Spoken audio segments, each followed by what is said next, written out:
Dieu m'a dit, connecte les campus. Parce que c'est une question du poids de la voix. Comment tu expliques? Le diable est méchant. J'ai une de nos filles, elle est spirituelle. Elle aime Dieu. Consacrée. Tu ne peux rien lui reprocher. On est parti à Haïti. Elle a fait un songe, parce qu'elle est d'origine haïtienne. Mais elle était en Guyane. Elle part, elle a fait le songe. Et elle sait qu'elle doit se préparer spirituellement, parce qu'elle sent que le voyage là va être agité. Elle arrive à Port-au-Prince. Dès qu'elle atterrit de l'avion, je n'étais pas au courant de l'histoire.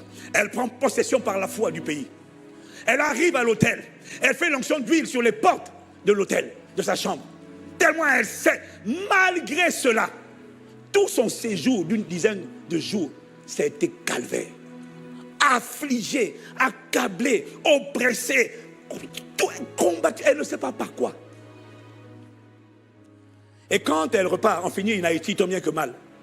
Quand elle repart en Guyane, dès qu'elle arrive en Guyane, elle tombe dans une dépression.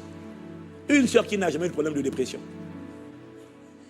Et des sœurs avec lesquelles elle priait sont choquées de voir une sœur leader soudainement avoir une manifestation démoniaque et l'esprit parle par sa bouche et annonce qu'il était un esprit de mort et qu'elle avait été réclamée.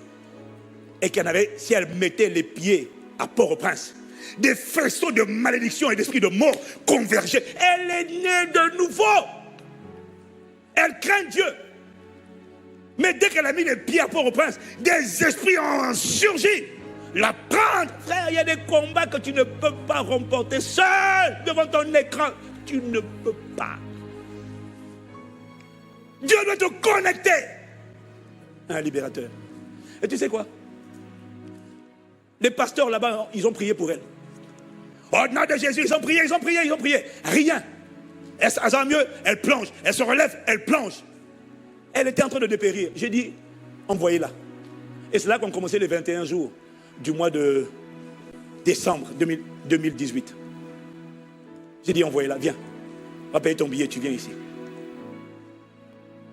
Mais une fille magnifique, elle dit, mais je ne sais pas qui. Vous êtes fou, mais qui veut tuer cette fille? Mais c'est ma fille. Malachandelo cobra. Pour les cadres.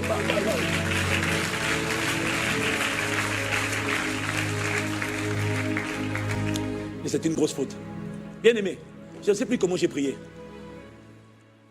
C'était même pas dans le bureau. Si j'ai prié un peu dans le bureau, mais c'était là, à l'église là, pendant qu'on a prié. Quiconque réclame la vie de cette femme, au son de ma voix. Je ne connais pas, je ne suis pas là et je ne connais pas la nature de vos démons. Mais je vous annonce que vous ne pouvez pas garder cette femme dans votre prison. Celui qui ne la libère pas va le payer au prix de sa vie. Bien aimé, avant la fin des 21 jours, les jours qui ont suivi, elle était totalement libérée. Totalement.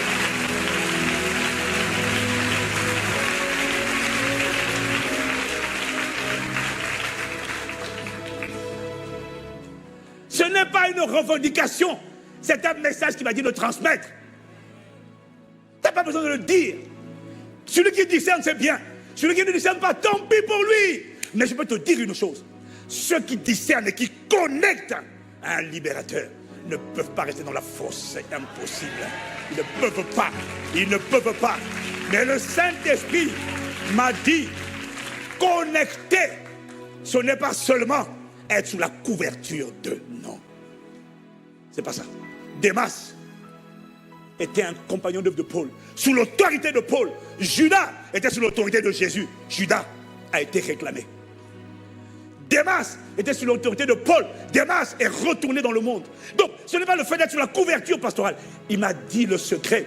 Ce n'est pas seulement sous la couverture. C'est suivre les pas. C'est imiter. Connecter, c'est imiter. Oh, dis Amen.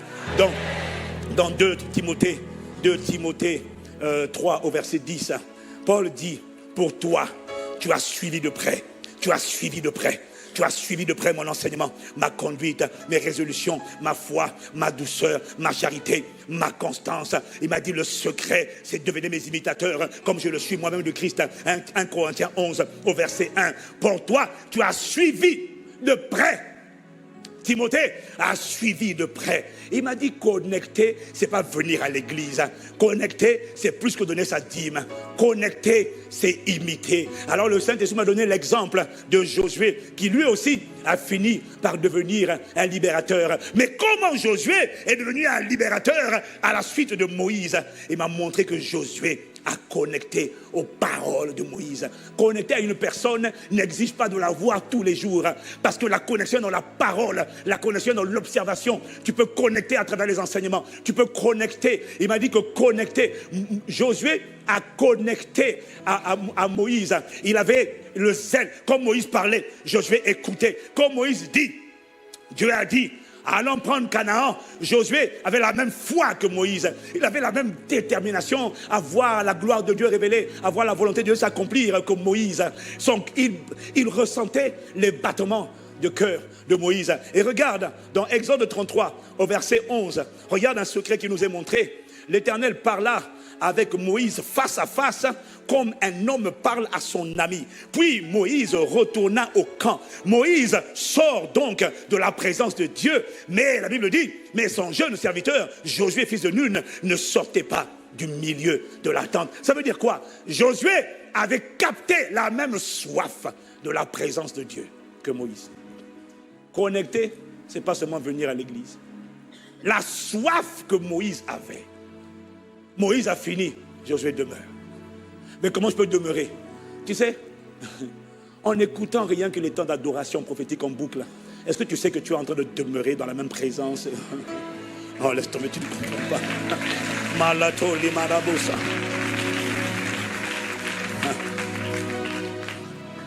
En fait, le Saint-Esprit m'a montré que tu ne peux pas connecter à un libérateur. Dieu, c'est sa grâce, il a sorti le libérateur. Satan ne peut pas dominer sur lui. Et toute personne qui arrive, qui cramponne à cette personne, est tirée.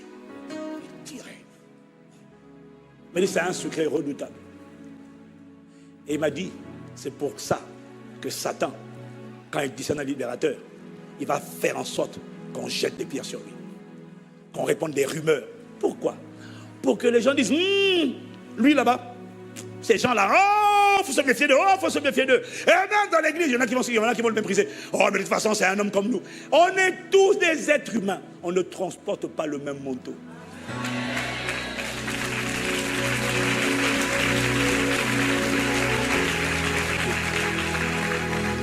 Et le diable est malin. Alors il va calomnier, et il ne calomnie pas tous les pasteurs. Pourquoi? Vous savez qu'il y a des gens qui ont des églises beaucoup plus grandes que les nôtres. Tu vois, en RDC, il y en a, ils ont des églises de 30 000, 40 000 personnes. Mais on ne les calomnie pas.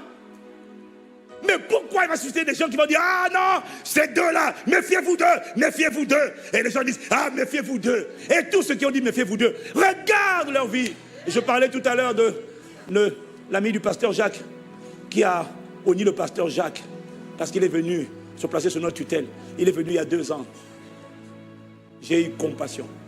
Je l'ai invité pour un séminaire avec Bishop Dag il y a 2 ou 3 ans. Quand il est venu, il avait les larmes aux yeux. Et vous savez ce qu'il a dit? Mais je ne savais pas que c'était comme ça. Et puis il a dit à pasteur Jacques, mais tu n'es pas gentil. Tu ne m'avais pas dit ça. Tu ne m'avais pas dit que c'était comme ça. Tu ne m'avais pas dit ça. Il est en train de ramer. Et puis regarde-moi le pasteur Jacques. Il dit, mais je ne savais pas que c'était comme ça. Il a connecté.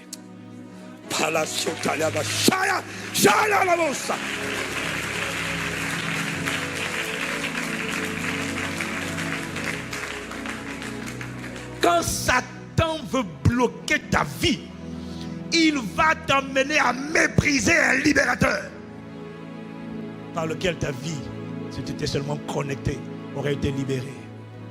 Et malheureusement, je vais vous dire une vérité, une réalité triste, c'est que malheureusement, cette ruse du diable marche Et ainsi des multitudes sont prises malmenées par Satan qui les bloque. Aie compassion de nous. Accorde-nous la grâce, Père, de comprendre ces vérités.